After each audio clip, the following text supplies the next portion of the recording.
ओम नमो भगवते वासुदेवाय। तीसरा अध्याय, हिरण्यकशिपु की तपस्या और वर प्राप्ति। नारद जी ने कहा, युधिष्ठिर, अब हिरण्यकशिपु ने ये विचार किया कि मैं अजय, अजर, अमर और संसार का एक छत्र सम्राट बन जाऊं, जिससे कोई मेरे सामने खड़ा तक न हो सके। इसके लिए वह मंदराचल की एक घाटी में जाकर अत्यंत दारुण तपस्या करने लगा। वहां हाथ ऊपर उठाकर आकाश की ओर देखता हुआ वह पैर के अंगूठे के बल पृथ्वी पर खड़ा हो गया। उसकी जटाएं ऐसी चमक रही थी जैसे प्रलय काल के सूर्य की किरणें। जब वह इस प्रकार तपस्या में संलग्न हो गया, तब देवता लोग अपने अपने स्थानों और पदों पर पुनः प्रतिष्ठित हो गए। बहुत दिनों तक तपस्या करने के बाद उसकी तपस्या की आग धुएं के साथ सिर से निकलने लगी। वह चारों ओर फैल गई और ऊपर नीचे तथा अगल बगल के लोगों को जलाने लगी। उसकी लपट से नदी और समुद्र खौलने लगे। द्वीप और पर्वतों के सहित पृथ्वी डगमगाने लगी।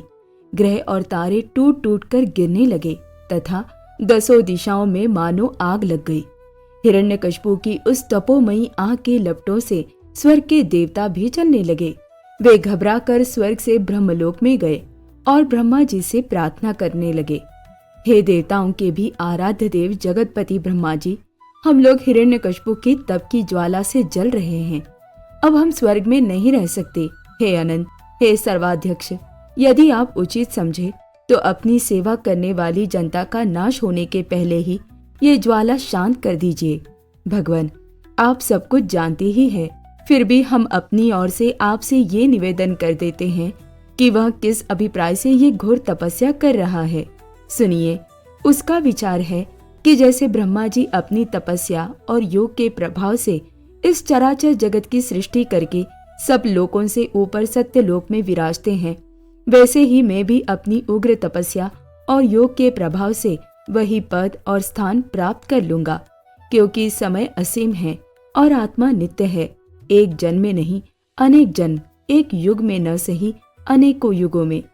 अपनी तपस्या की शक्ति से मैं पाप पुण्यादि के नियमों को पलटकर इस संसार में ऐसा उलटफेर कर दूंगा जैसे पहले कभी नहीं था।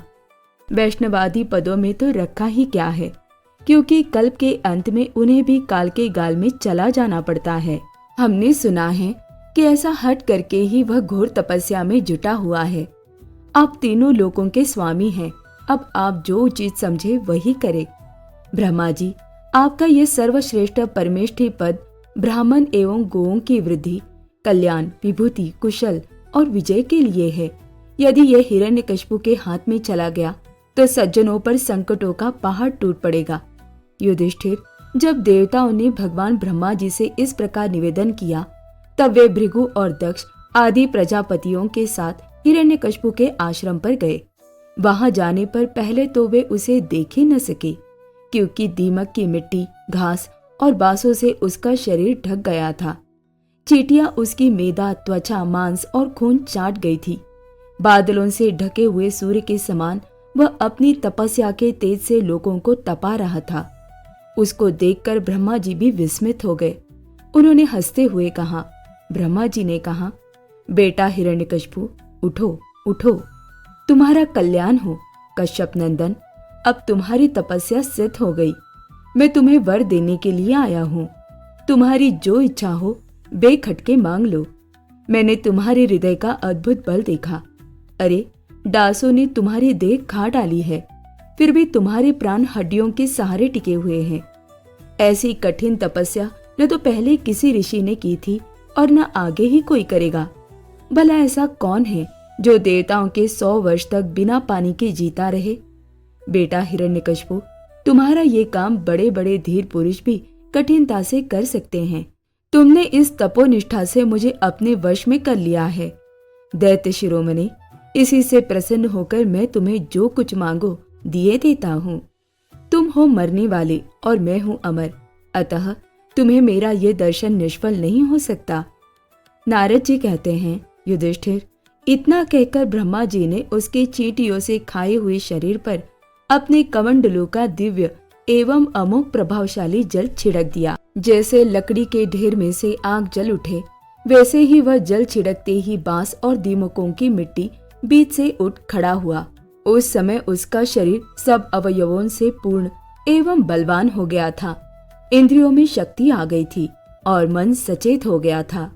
सारे अंग वज्र के समान कठोर एवं तपाए हुए सोने की तरह चमकीले हो गए थे। वह नव युवक होकर उठ खड़ा हुआ। उसने देखा कि आकाश में हंस पर चढ़े हुए ब्रह्मा जी खड़े हैं। उन्हें देखकर उसे बड़ा आनंद हुआ। अपना सिर पृथ्वी पर रखकर उसने उनको नमस्कार किया। फिर अंजलि बांधकर नम्र भाव से खड़ा हुआ और बड़े प्रेम से अपने निर्निमेष नयनों से उन्हें देखता हुआ गदगद वाणी से स्तुति करने लगा। उस समय उसके नेत्रों में आनंद के आंसू उमड़ रहे थे और सारा शरीर पुलकित हो रहा था। हिरण्यकशिपु ने कहा, कल्प के अंत में ये सारी सृष्टि काल के द्वारा प्रेरित तमोगुण से घने अंधकार से ढक गई थी। उस समय स्वयं प्रकाश स्वरूप आपने अपने तेज से पुनः इसे प्रकट किया। आप ही अपने त्रिगुणमय रूप से इसकी रचना, रक्षा और संहार करते हैं। आप रजोगुण, सत्वगुण और तमोगुण के आश्रय हैं। आप ही सबसे परे और महान हैं। आपको मैं नमस्कार करता हूँ। आप ही जगत के मूल कारण हैं। ज्ञान और विज्ञान आपकी मूर्ति है।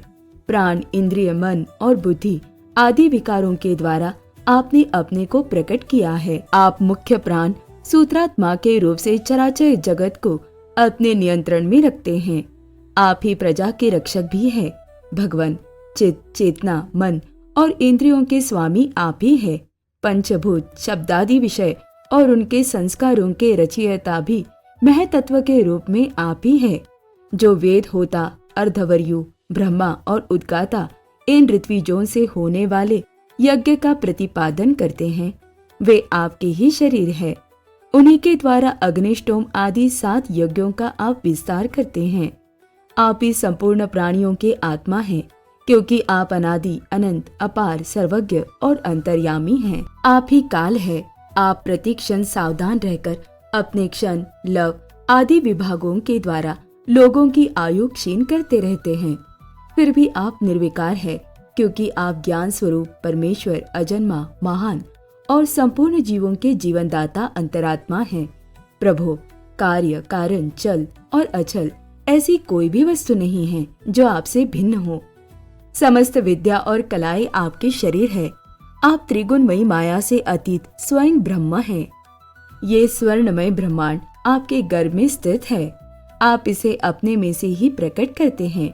प्रभु, ये व्यक्त ब्रह्मांड आपका स्थूल शरीर है। इससे आप इंद्रिय, प्राण और मन के विषयों का उपभोग करते हैं, किंतु उस समय भी आप अपने परम ऐश्वर्यमय स्वरूप में ही स्थित रहते हैं। वस्तुतः आप पुराण पुरुष, स्थूल सूक्ष्म से परे ब्रह्म स्वरूप ही है। आप अपने अनंत और अव्यक्त स्वरूप से सारे जगत में व्याप्त है। चेतन और अचेतन दोनों ही आपकी शक्तियां हैं। भगवान, मैं आपको नमस्कार करता हूँ। प्रभु, आप समस्त वरदाताओं में श्रेष्ठ हैं। यदि आप मुझे अभिष्ट वर देना चाहते हैं तो ऐसा वर दीजिए कि आपके बनाए हुए किसी भी प्राणी से, चाहे वह मनुष्य हो या पशु, प्राणी हो या अप्राणी, देवता हो या दैत्य अथवा नागादि, किसी से भी मेरी मृत्यु न हो। भीतर बाहर, दिन में रात्रि में आपके बनाए प्राणियों के अतिरिक्त और भी किसी जीव से, अस्त्र शस्त्र से, पृथ्वी या आकाश में कहीं भी मेरी मृत्यु न हो। युद्ध में कोई मेरा सामना न कर सके। मैं समस्त प्राणियों का एक छत्र सम्राट हूँ। इंद्रादि समस्त लोकपालों में जैसी आपकी महिमा है, वैसी ही मेरी भी हो। तपस्वियों और योगियों को जो अक्षय ऐश्वर्य प्राप्त है, वही मुझे भी दीजिए। ओम नमो भगवते वासुदेवाय।